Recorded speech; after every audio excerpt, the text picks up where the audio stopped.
ان الحمدللہ وکفا وسلام علی محمد المصطفیٰ وعلی آلہ وصحبہ اجمعین، اما بعد۔ محترم ناظرین، قابل احترام خواتین، السلام علیکم ورحمۃ اللہ وبرکاتہ۔ حضرات گرامی، عید الاضحیٰ کا مہینہ اب قریب آ چکا ہے، اس لیے آج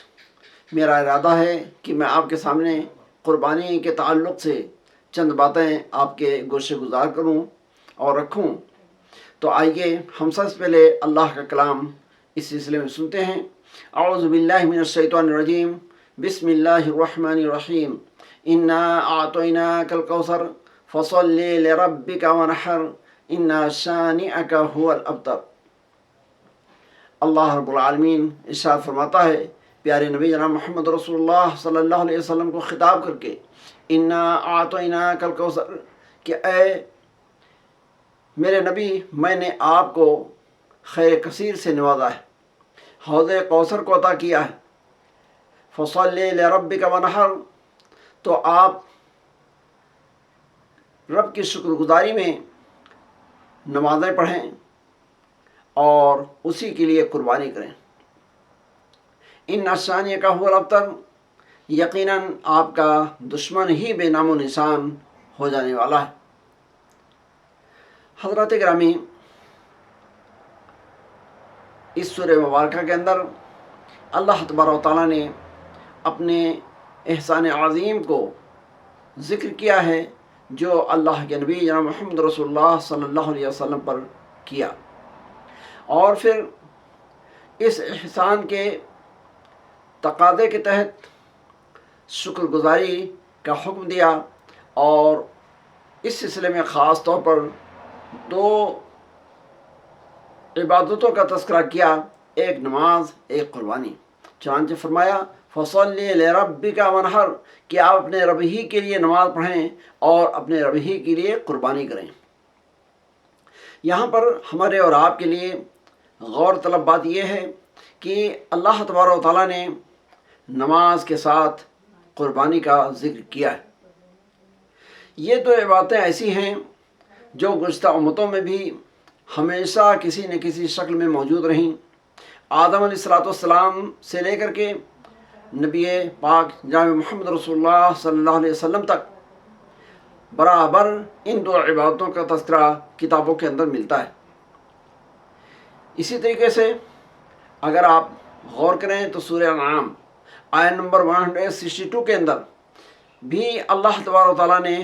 نماز کے ساتھ قربانی کا ذکر کیا ہے۔ چنانچہ ارشاد باری تعالیٰ ہے، اعوذ باللہ من الشیطان الرجیم،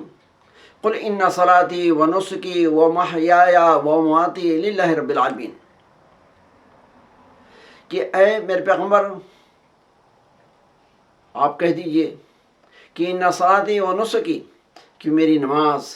میری قربانی، وہ محیای و مماتی، اور میری زندگی اور میری موت سب اللہ رب العالمین کے لیے ہے۔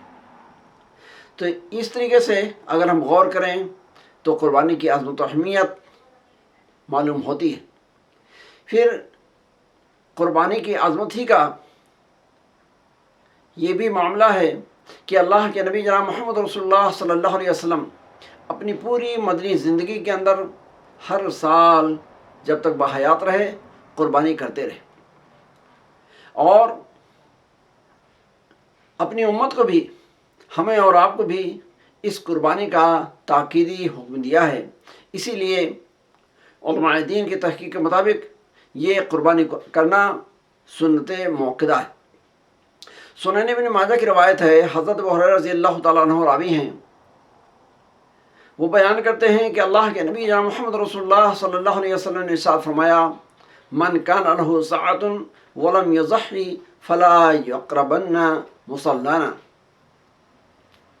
کہ جس میرے امتی کو اللہ نے وسعت اور قربانی کرنے کی طاقت دے رکھی ہو، پھر بھی وہ قربانی نہ کرے، تو اس کو چاہیے کہ میری عیدگاہ کے قریب نہ آئے۔ آپ سوچیں کہ یہ قربانی کی طاقت رکھنے کے باوجود قربانی نہ کرنے والوں کے حق میں کتنی بڑی وعید ہے اور کتنا بڑا تھریٹن ہے۔ بہرحال اس حدیث پاک سے ہمیں اور آپ کو قربانی کی عظمت و اہمیت معلوم ہوتی ہے۔ اللہ کے نبی جناب محمد رسول اللہ صلی اللہ علیہ وسلم کیا سفر میں ہوں کیا حضر میں ہوں، ہمیشہ آپ نے قربانی کا اہتمام فرمایا ہے، اور آپ ہی کی اقتداء و پیروی میں صحابہ کرام اور دیگر سلف صالحین ہمیشہ قربانی کرتے رہے ہیں۔ حضرات کرامی، اس قربانی کے تعلق سے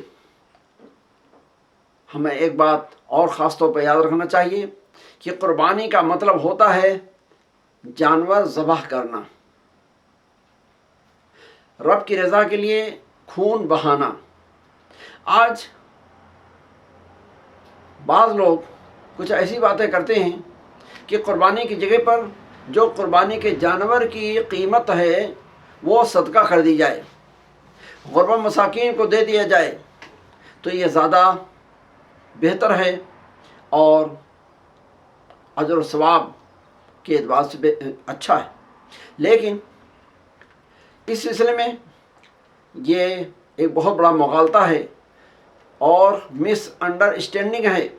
کیونکہ اگر ہم کتاب و سنہ کا مطالعہ کرتے ہیں تو قربانی کا مطلب ہوتا ہے اراقۃ الدم، رب کی رضا کے لیے جانور ذبح کرنا، خون بہانا اور دم دینا۔ سورہ حج کے اندر اللہ تبارک و تعالیٰ ارشاد فرماتا ہے لَن يَنَالَ اللَّهَ لُحُومُهَا وَلَا دِمَاؤُهَا وَلَكِنْ يَنَالُهُ التَّقْوَىٰ مِنكُمْ، کہ اے لوگ قربانی دینے والے لوگوں، اس بات کو جان رکھو لَن يَنَالَ اللَّهَ لُحُومُهَا، کہ تمہارے جو قربانی کے جانور ہیں اللہ تبارک و تعالیٰ تک ان کا نہ خون پہنچتا ہے نہ ان کا گوشت پہنچتا ہے، صرف تمہارے دل کا جو خیر کا جذبہ ہے اور پرہیزگاری کا جو جذبہ ہے اس کی رسائی اللہ تک ہوتی ہے۔ تو یہاں پر آپ دیکھیں کہ اللہ تبارک و تعالیٰ نے جو خون اور گوشت کا ذکر کیا ہے، اس سے بھی یہ معلوم ہوتا ہے کہ قربانی کا مطلب ہے جانور ذبح کرنا۔ بہرحال عرض کرنے کا مقصد یہی تھا کہ جو چیز اس سلسلے میں مشروع ہے اور جس چیز کا کتاب و سنت کے اندر حکم دیا گیا ہے وہ یہ کہ قربانی کے موقع پر رب کی رضا کے لیے جانور ذبح کرنا، نہ کہ اس کی قیمت غربا مساکین کو دینا اور صدقہ و خیرات کرنا۔ لہذا ہمیں اس موقع پر پوری یہ کوشش کرنی چاہیے کہ شرعی طور پر جس قسم کے جانور کے ذبح کرنے کا ہمیں حکم دیا گیا ہے، ہم اس موقع پر جانور کا دم دے کر کے اور اس کا خون بہا کر کے اس کی قربانی دے کر کے رب کی رضا حاصل کرنے کی کوشش کریں۔ یہ ایک خاص بات ہے جو ہمیں اس موقع پر خاص طور پر خیال رکھنا چاہیے۔ بہرحال عرض کرنے کا مقصد یہ تھا کہ یہ قربانی ہمارے دین کا ایک شعار ہے، ایک شعیرہ ہے، ایک دین کا سمبل ہے، اور اللہ تبارک و تعالیٰ نے ارشاد فرمایا وَمَن يُعَظِّمْ شَعَائِرَ اللَّهِ فَإِنَّهَا مِن تَقْوَى الْقُلُوبِ، کہ جو وَمَن يُعَظِّمْ شَعَائِرَ اللَّهِ، جو اللہ کے قائم کیے ہوئے سمبل، نشان اور شعیرے کی عظمت کرے تو یہ اس کے دل کے تقوی اور پرہیزگاری کی سائن ہے۔ تو بہرحال مختلف طریقے سے ہمیں اور آپ کو اس کی عظمت و اہمیت کا احساس دلایا گیا ہے، اور دین کے اندر اس کی اہمیت ہمیں سمجھائی گئی ہے۔ اس لیے ہمیں اور آپ کو چاہیے کہ ہم اور آپ جب کہ یہ موقع قریب آنے والا ہے تو ایسے موقع پر ذہنی طور پر اور وقت کے تقاضے کے تحت پورے طور پر ہم تیار رہیں کہ جب یہ موقع آئے تو ہم راہ خدا میں جانور ذبح کریں اور پیارے نبی صلی اللہ علیہ وسلم کی جو ایک سنت موقدہ رہی ہے اس کی ادائیگی کا اہتمام کریں۔ ہم اللہ تبارک و تعالیٰ سے دعا کرتے ہیں کہ پروردگار عالم کہنے والے کو بھی سننے والوں کو بھی جس طریقے سے اللہ کے نبی جناب محمد رسول اللہ صلی اللہ علیہ وسلم کی